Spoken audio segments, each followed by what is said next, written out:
রাখিকে কিন্তু খুঁজে পাওয়া গেছে, তাকে তার আগের বাসা ছেড়ে দিতে হয়েছিল, যেই বাসায় তার শহীদ স্বামীর স্মৃতি জড়ায় আছে। আমরা বাড়িওয়ালার সাথে কথা বলছি, যদিও নতুন ভাড়া হয়ে গেছে, কিন্তু আমরা চেষ্টা করতেছি তাকে আগের বাসাতেই তুলে দিতে। আমি জুলাই ফাউন্ডেশনের স্নিগ্ধকে জানাইছি যে রাখির যা পাওনা আছে শহীদ পরিবার হিসাবে সেটা যেন পাওয়া যায়। স্নিগ্ধ বলছে যে ব্যবস্থা নেবে। আমি ব্যক্তিগতভাবে এই পরিবারের সকল দায়িত্ব নিছি। আপনাদের কাছে দোয়ার দরখাস্ত যান, সৃষ্টিকর্তা আমাকে এই পরিবারকে সকল সাহায্য করার তৌফিক দেন।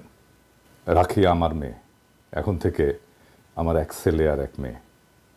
রাখিও আমাকে বাবা বলে ডাকে। আমার মেয়ে ছিল না, আমার দুঃখ ছিল, সেটা খোদা তাআলা মিটাই দিলেন। এখন আমি শান্তিতে ঘুমাইতে পারবো। এই মেয়েটার মাথার উপরে ছাদ হয়ে থাকার তৌফিক সৃষ্টিকর্তা যেন আমাকে দেন। আমাদের উপদেষ্টারা হাতে রাষ্ট্রটা পাইছেন, কিন্তু বিপ্লবটা যে নির্মাণ করেন নাই, তাই হাজার হাজার শহীদ পরিবার আর আহতদের জন্য কিছুই করার টাইম নাই ওনাদের, শুধুই আওয়াজ। শহীদ পরিবারদেরকে ওনারা প্রাথমিকভাবে 5 লাখ আর আহতদের প্রাথমিকভাবে 1 লাখ করে দিবেন। যদি ওনারা আগে বলছিলেন শহীদ পরিবারকে 30 লাখ করে দেবেন ওনারা, আমরা কিন্তু ভুলি নাই এইটা। এই রাখির একটা কাজ ছিল ওই শহীদ পরিবারের টাকা নিয়ে। তো সার্জিস জুলাই ফাউন্ডেশনে যাইতে বলছিল, মেয়েটা গেছিল, সার্জিস ছিল না। এরপরে মেয়েটা ফোন দিছে 3 সপ্তাহ ধরে, সার্জিস ফোন ধরে না। কেন সার্জিস? উপদেষ্টা তো এখনো হও নাই, তাই না? তার আগে উপদেষ্টা হও, তারপর না হয় এত ব্যস্ত হইও। এই অভিযোগ সত্য না মিথ্যা আমি জানি না, কিন্তু আমার মেয়ে তোমার কাছে সাহায্যের জন্য যাবে না। ওর তোমাদের সাহায্যের দরকার নাই। যদি সাহায্য করতে চাও, ওর বাসায় যায় শুনবা কি কাজ ছিল। করে দিতে পারলে করে দিবা, না করলেও ক্ষতি নাই। এখন আমি এরকম অসংখ্য শহীদ পরিবারের অভিযোগ পাইতেছি, তাদের উপেক্ষার গল্প শুনতেছি, তারা কি নিদারুণ কষ্টের জীবন পার করছে তা শুনতেছি। তাদের সাথে কি অপমানজনক আচরণ করা হচ্ছে, কি নির্মম আচরণ করা হচ্ছে, উপদেষ্টারা কেউ কেউ করছেন, সেটাও শুনছি।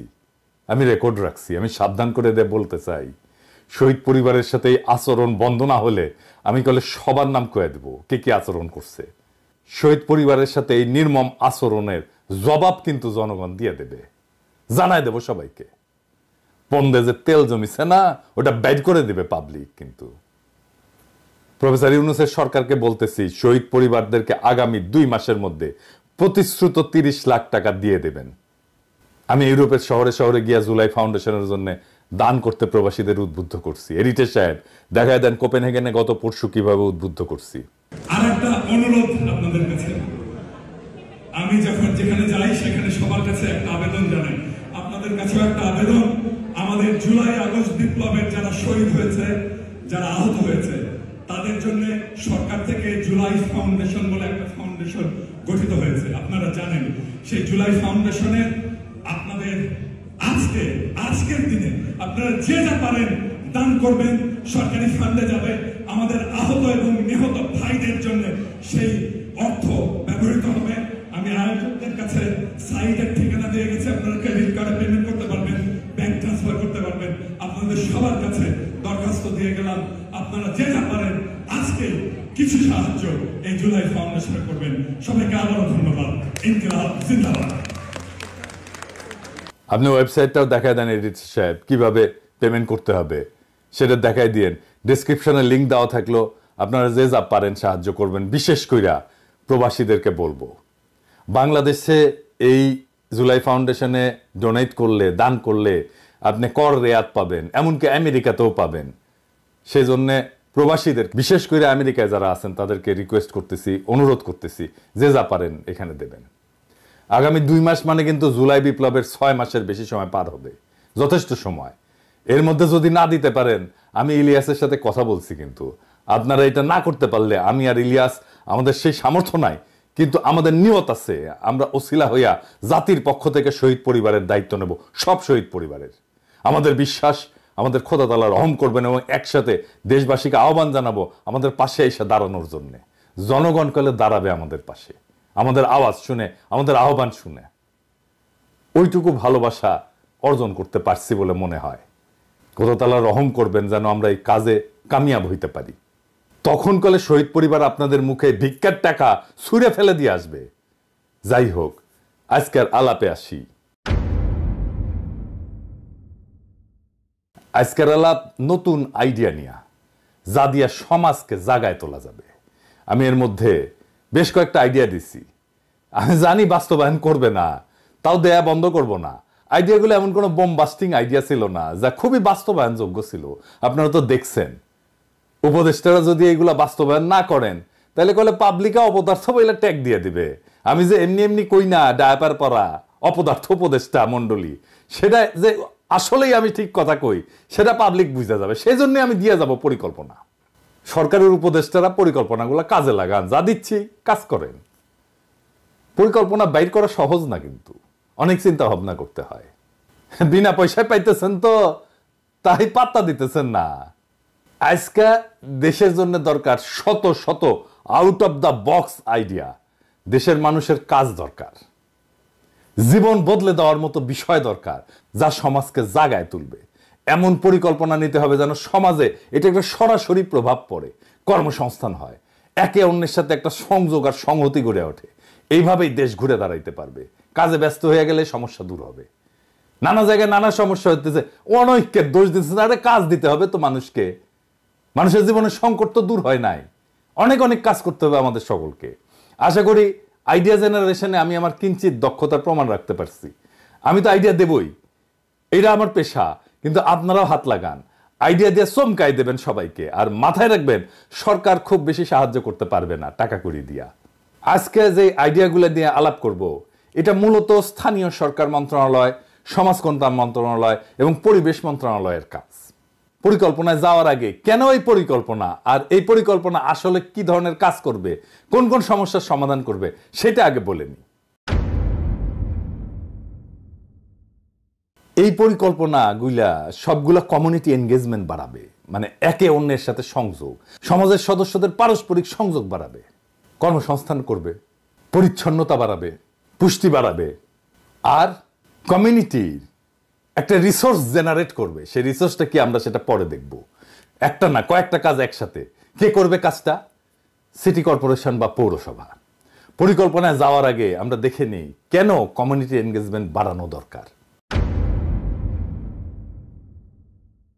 খেয়াল করলে দেখবেন, আমাদের দেশে সোশ্যাল ইন্টারাকশন বা সামাজিক যে পারস্পরিক যোগাযোগ জায়গা খুব অল্প।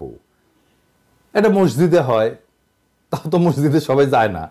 জানাজায় হয়, বিয়া, শাদী, আকিকা, এই সমস্ত জায়গায় সকালে হাঁটতে যান, এই সময় অনেকটা একটা সামাজিক সংযোগ হয়। মহিলারা বাচ্চাদেরকে স্কুলে বা কোচিংয়ে নিয়ে যাওয়ার সময় যে বসে থাকেন, ওই সময় একটা হয় সামাজিক সংযোগ।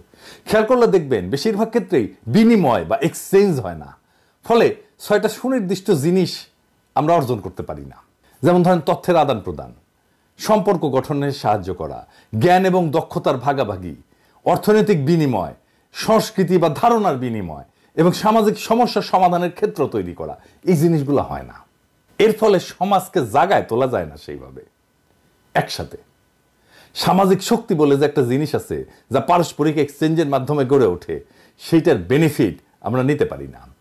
আমরা আজকের এই আইডিয়া জেনারেশনে পরিকল্পনা তৈরিতে এমন কিছু তৈরি করব যা এই সমস্যাটার মূলে গিয়ে একটা সমাধান আনবে। আসেন আল্লাহর নামে শুরু করি। 1 নাম্বার পরিকল্পনা, কমিউনিটি ভিত্তিক মানে সমাজ ভিত্তিক পাবলিক ক্লথ ক্লিনিং সার্ভিস, মানে কাপড় ধোয়ার সার্ভিস, যেখানে লোকজন কম খরচে কাপড় ধোয়া এবং শুকানোর সুবিধা পাবে। আমি হিসেব করে দেখছি যে 40 থেকে 50 লাখ টাকা খরচা হবে 10টা হাই পাওয়ার ওয়াশিং মেশিন আর 3টা ড্রায়ার যদি থাকে একটা সেন্টারে। কিভাবে হবে এটা? পাবলিক প্রাইভেট পার্টনারশিপে। এটাকে বলা হয় পিপিপি, 3টা পি। এটা আবার কি? আসেন এটা বুঝে দেখি। এইটা রোমান সম্রাটদের আবিষ্কার। সরকার অনেক সময় টাকা থাকে না, তখন যৌথভাবে প্রাইভেট কোম্পানিগুলোর সাথে যৌথভাবে কিছু প্রকল্প গ্রহণ করে। তো এটা রোমান সম্রাটরা শুরু করে। ধরেন একটা ব্রিজ দরকার, সম্রাটের টাকা নাই বা রাজকোষের টাকা খরচা করবে না, সে বলতো ব্যবসায়ীদের যে এই তোমরা যে চাও এই ডিজাইন করে দিলাম, এই ডিজাইনে ব্রিজ তৈরি করতে পারো। 10 বছর এই রেটে টোল নিলে তোমার খরচা উঠে যাবে, আমি তোমাকে 20 বছর টোল তুলতে দেব। তারপরে এই ব্রিজের মালিকানা তুমি সম্রাটের হাতে তুলে দিবা। ব্যবসায়ী তার লাভ পাইলো, সরকার একটা সম্পদ পাইলো, মানুষের একটা সমস্যা মিটলো ইমিডিয়েটলি। এই প্রজেক্টগুলো হবে সবগুলো প্রাইভেট পাবলিক পার্টনারশিপে। জায়গা দিবে কমিউনিটি, সমাজ জায়গা দেবে, পৌরসভা দেবে পানি আর বিদ্যুৎ, কাপড় ধোয়ার ফি নেবে প্রাইভেট কোম্পানি যারা বিনিয়োগ করবে। একটা ওয়াশিং সাইকেল এবং একটা ড্রায়ার, মানে একটা ওয়াশিং মেশিনে যতগুলা কাপড় আপনি ঢুকাইতে পারবেন ততগুলা, এবং একটা ড্রাইং মেশিনে যতগুলো কাপড় আপনি ঢুকাইতে পারবেন, সেটা যদি 30 থেকে 50 টাকা হয় তাহলে সেটা সহনীয় হবে আমার হিসাবে। মেশিনের নাম্বার থাকবে, কাপড় মেশিনে ঢুকাই দিয়া মেশিনের নির্দিষ্ট মেশিনের নাম্বার চালুর জন্য নিজেই পেমেন্ট করতে পারবে এই সুইচ বক্সে, তাহলে মেশিন চালু হয়ে যাবে। ইনফ্যাক্ট এইভাবে কোনো লোক রাখারও দরকার নাই, তবে আমাদের সবাই এইভাবে মেশিন চালাইতে পারবে না, তাই 1 বা 2 জন রাখতে হবে। সকাল থেকে সন্ধ্যা পর্যন্ত 2 শিফটে চলবে আর কি, মানে 16 ঘন্টা চলবে, 2 জন এটা চালাইতে পারবে। লাভ কি হবে? পরিচ্ছন্ন পোশাক পরবে সবাই, কাপড় ধোয়ার খরচ কমবে, কাপড় ধোয়ার সময় বাঁচবে, কাপড় ধোয়ার অপেক্ষার সময় অন্য কাজ করতে পারবে, সে বসে বসে অনেক কাজ করতে পারবে, সে সেলাই করতে পারবে, সে উল বুনতে পারবে, নানা কিছু করতে পারবে, গল্প করতে পারবে। এটা একটা কমিউনিটি এনগেজমেন্টের জায়গা হবে, পারস্পরিক যোগাযোগের একটা জায়গা হবে। কাপড়ের স্থায়িত্ব বাড়বে, কিন্তু কাপড় শুকানোর জন্য দড়ি টানানোর দরকার পড়বে না, স্পেস বাঁচবে, কর্মসংস্থান হবে কিছু লোকের। এইটা পাইলট হিসেবে করা যায় কি ইউনিভার্সিটির হলগুলোতে, কারণ ইউনিভার্সিটি হলগুলো ছাত্রদের টাকা থাকে, ওরা এডুকেটেড, ওরা জানবে মেশিনপত্র কিভাবে চালাইতে হয়, এবং ওদের কাপড় ধোয়ার দরকার পড়ে। তো এটা একটা আলাদা সুবিধা হবে ইউনিভার্সিটিগুলোতে আগে করলে। এই ছেলেমেয়েরা কমিউনিটিতে যা এই কাজ কিভাবে হয়েছে সেই জ্ঞান কাজে লাগাইতে পারবে, ট্রেন করতে পারবে মানুষকে যে এটা এইভাবে ইউজ করতে হয়। আর কি পরিকল্পনা? দ্বিতীয় পরিকল্পনা, কমিউনিটি কিচেন শেয়ারিং সার্ভিস, মানে কমিউনিটির মধ্যে যারা রান্নার জায়গা পায় না বা ছোট খাবারের ব্যবসা করতে চায় তাদের জন্য শেয়ার্ড কিচেনের ব্যবস্থা। একইভাবে মানে সবাই মিলে শেয়ার করবে এরকম কিচেন, একইভাবে জায়গা দেবে কমিউনিটি, ইলেকট্রিসিটি গ্যাস দেবে পৌরসভা, প্রাইভেট পাবলিক পার্টনারশিপে হবে, একেবারে মডার্ন কিচেন হবে, অনেকগুলো চুলা থাকবে, সার কইরা ধোয়ার জায়গা থাকবে, এমনকি বাসনপত্র ধোয়ারও জায়গা থাকবে, কিচেন ব্যবহার করা শিখাই দেবে, দলে দলে এসে রান্না করবে, খাবার আর পুষ্টি নিয়ে আলাদা ক্লাসের ব্যবস্থা থাকবে, কুকিং ক্লাস হবে ছাত্রছাত্রীদের জন্য, তারা উৎসব করে রান্না শিখবে এসে দলে বেঁধে। কয়েকটা পরিবার চাইলে একসাথে রান্না করতে পারে, তাতে কিন্তু একসাথে রান্না করলে কিন্তু খরচা কমে, তা বরকত বাড়ে, পুষ্টিকর এবং পরিচ্ছন্ন রান্না হবে, দ্রুত রান্না হবে, খরচা কমবে, কমিউনিটি এনগেজমেন্ট হবে। 3 নাম্বার আইডিয়া, এই যে আমরা যে বর্জ্য তৈরি করি, যেগুলো ফেলাই দিই, এইগুলো খুব গুরুত্বপূর্ণ জিনিস, এগুলো দামি জিনিস, এবং বর্জ্যের মালিক কিন্তু আপনার কমিউনিটি। এই বর্জ্য থেকে বিদ্যুৎ উৎপাদনের আমরা একটা পরিকল্পনা করতে পারি। কমিউনিটির যে কঠিন বর্জ্য, যেমন রান্নার বর্জ্য, জৈব বর্জ্য মানে হাগামতা ইত্যাদি, এবং কিছু অজৈব বর্জ্য, এগুলো থেকে বিদ্যুৎ উৎপাদন করা এবং পরিবেশ বান্ধব কম্পোস্ট সার তৈরি করে একটা সার্কুলার ইকোনমি প্রতিষ্ঠা করতে পারি। মানে আমি বর্জ্য তৈরি করলাম, সেটা দিয়ে আমি বিদ্যুৎ তৈরি করলাম, সেটা দিয়ে কম্পোস্ট সার তৈরি করলাম, মানে একইভাবে ঘুরতে থাকলো, আবার ওইখান থেকে বিদ্যুৎ, আবার ওইখান থেকে বর্জ্য, আবার ওইখান থেকে কম্পোস্ট সার, এটা চলতে